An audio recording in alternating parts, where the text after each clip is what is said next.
Hey guys, what's up? It's me, MC Matador here, and today I'm bringing you the final synopsis of the three parts of the Tri-Park tour that I did, and this will probably be the last synopsis of 2019. So enjoy it while you can. The videos will still be up from the prior parks and even Silver City that I went to in June. But yes, this will probably very likely be the last synopsis I do in 2019. So this time we have Holiday World, and I will say that this was definitely an easier hike than Dollywood. I stayed at Santa's Lodge, only a half a mile down the road from the park. Same street, you can literally see Raven from the lodge when it's bright out. So transportation was not an issue at all. That being said, would have never been an issue in the first place. Parking's free, plenty of space, and two lots for everyone. The one right in front of the entrance, the one on the other side of the road where you can walk under the road in order to get to the entrance. It was a beautiful, sunny Friday in the beginning of August 2nd, so it was very busy, as to be expected. Crowds were noticeable right at the gate, with lines moving in, relatively decent pace for security, considering that they don't have nearly as many gates or terminals or whatever they call them as compared to all the larger parks. The park doesn't also have metal detectors at the front gate, which made it 3 for 3 on parks that decided to not partake in doing metal detectors at the gate. I didn't really do a whole lot before going to my first ride, but there was a large Santa Claus statue that is a very popular yet slow-moving line photo opportunity. That line was going all the way from that easily out a dozen families. So I decided to forego that for later. And actually, I never did it because people were getting on the way out too. That's very popular. So after that, after just looking around the entrance and doing some stuff, just scoping out the entrance and stuff, made our way over to Raven. Very popular first ride since it was just off to the left of the entrance of the park. The water park didn't open until an hour after the dry park opened. The dry park opened at 10 a.m. The water park opened at 11. The ride also gave me a few sour realizations. First, I got their first taste in the operations. I never saw a train take less than 2 minutes to dispatch, and the dispatches often went 3 or 4 minutes. It was so bad that on multiple occasions that the previous train arrived on the brake run before the lap bars in the train and the station even went down. So what should have been a 15-20 minute wait ended up being nearly 45 minutes in line. And the lines also at least doubled, if not tripled in length, by the time I finally got into the station and rode in the front row. The second one wasn't as big because it only really affected some of the rides, but the PTC trains are not accommodating for me anymore. I'm a big guy. My hips are pretty wide because I'm a big guy. I'm not fat or anything, but I really I can tell that the seats are not as wide or as accommodating as GCI trains or Gravity Group Timberliners. They're a little hard on the hips and they're a little hard on the knees, being tall as well. But the ride itself, Raven, was pretty good. I mean, probably the weakest coaster in the lineup of the park, but it was decently smooth, had a few pops of airtime, some excellent laterals in certain places, but like I said, it's the weakest coaster in the lineup by even a considerable margin. And with that whole ordeal out of the way, with way too much time wasted, we decided to make our way to the back of the park in hope of finding some decent lines. And in the back of the park is a Thanksgiving section with the world-famous Voyage. Halloween section was flooded with guests. The water park had not yet opened. It was probably 10-15 minutes from opening, probably a little less.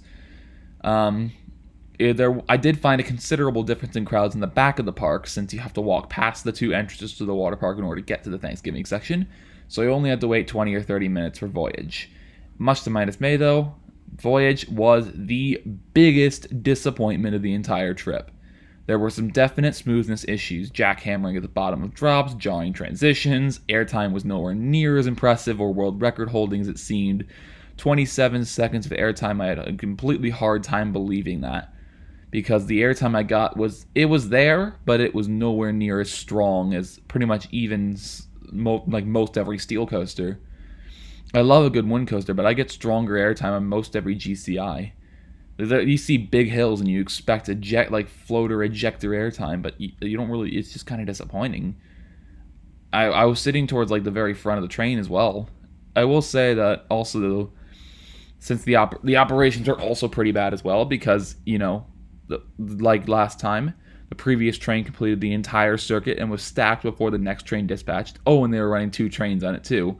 So in context, Voyage is one of the longest wooden coasters on Earth, so the fact the Holiday World cannot even run 2 trains without stacking them is incredibly disappointing, because Voyage all in all takes probably like over 3 minutes to do. I was expecting the moon when I went into Voyage, but I was just left with 3, me, and 2 other disappointed teenagers and a mild headache. It's just for shame, Holiday World. I mean, this probably is a case study for expectations versus reality. But I expected so much from Voyage. For people hyping it up as one of the best coasters in the world, and it barely even makes my top 50. I'm sorry, Voyage. I'm sorry, John. Moving on, we have Legend. A brief trip to the water park with one ride on Mammoth and 1 ride on Wildebeest under my belt. I will not be covering those because I'm not a water park channel. Since most of the crowd had moved into the water park, since it was already about 2 p.m. by then, I basically saw the queue for a Legend, which it was a station wait, 10-15 minutes for the front row. And trigger warning, I found Legend to be the best coaster in the park.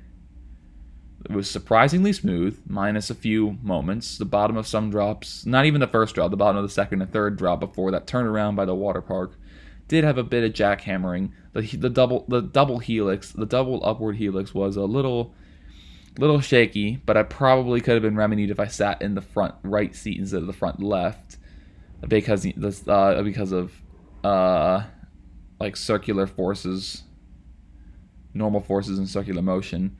It had some awesome laterals and awesome airtime moments.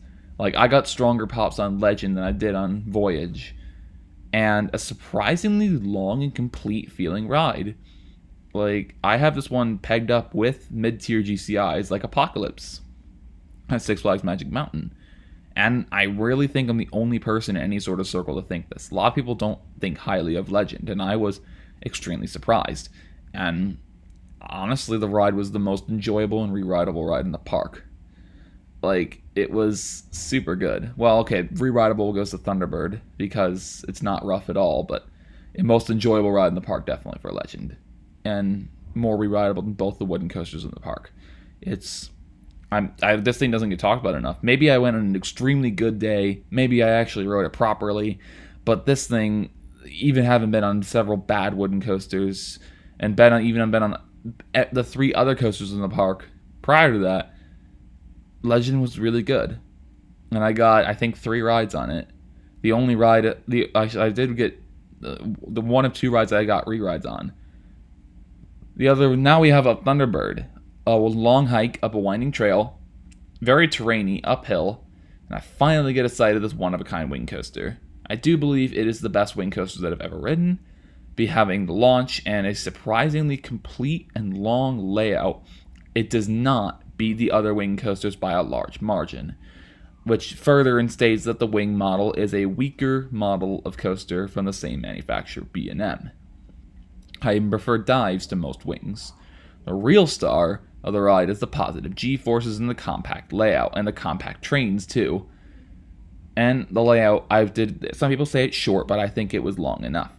I really don't have much else to say about Thunderbird, but in the macro scheme, like I said earlier, it just gets lost in the shuffle compared to B&M coasters. It doesn't even stand out too terribly much from even other wing coasters. It's good, it's better than them, but not by much. So we have a couple of extracurricular activities as well.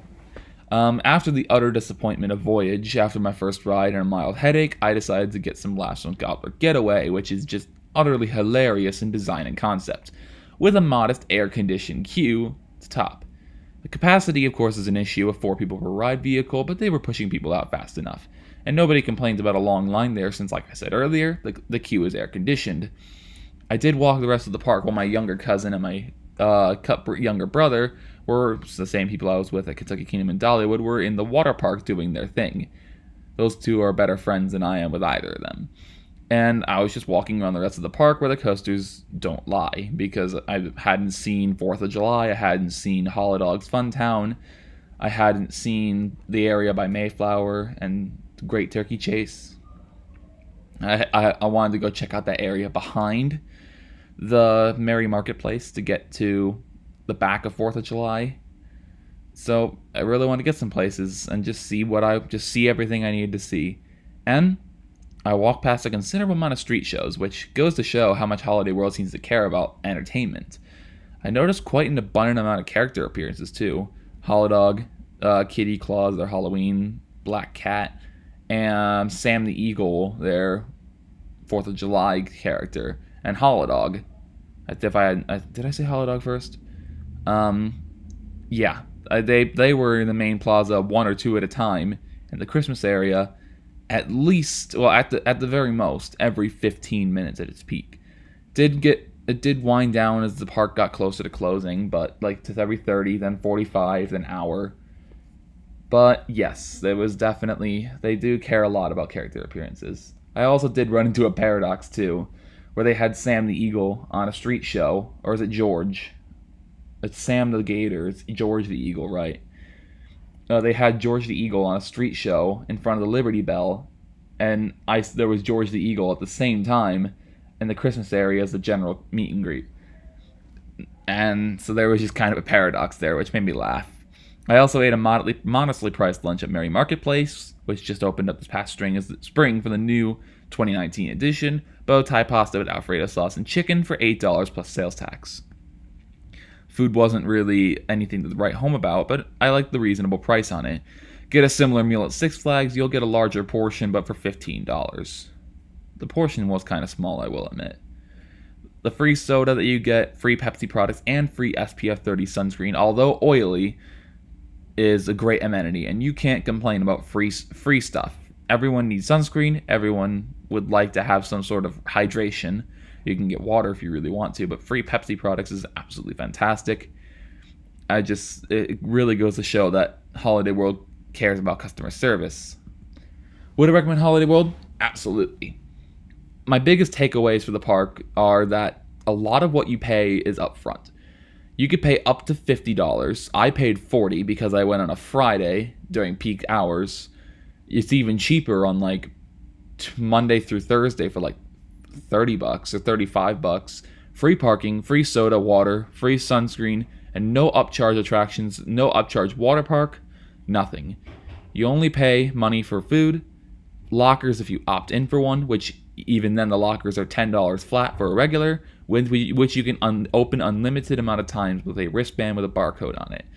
It even tells you on the barcode what your locker is so that you never lose it. The ride collection is lopsided but overall good, and there's not a single bad ride in the park, just some that are kind of eh. Plenty to do, even on the deadest of days, and this is one of the few parks that actually stayed from open to close, 10 a.m. to 7 p.m., which I don't stay open to close very often, even if the hours are like that. So, overall, I definitely enjoyed Holiday World.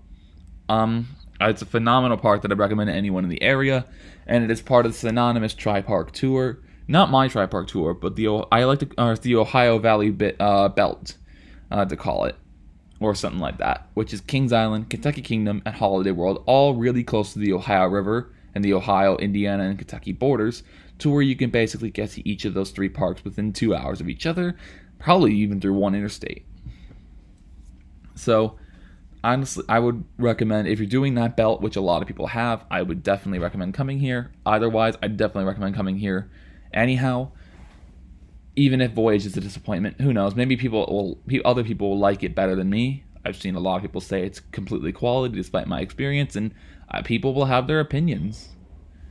So, that's my overall thoughts on Holiday World. That's the end of my Synopsis series for 2019. I'll hope to have more in 2020 with more parks that I've visited. Ooh, excuse me. And hope you guys have enjoyed the video. Feel free to leave a like, comment, or subscription. My classes start tomorrow for university, so I may or may not get a little busier with my stuff, especially having to juggle sleep and social. And, well, hope you guys have a great internet time here. If school hasn't started for you yet, good luck with school. If it has started for you, keep going. You're doing a good job. I know it. And, as always, wish you guys peace.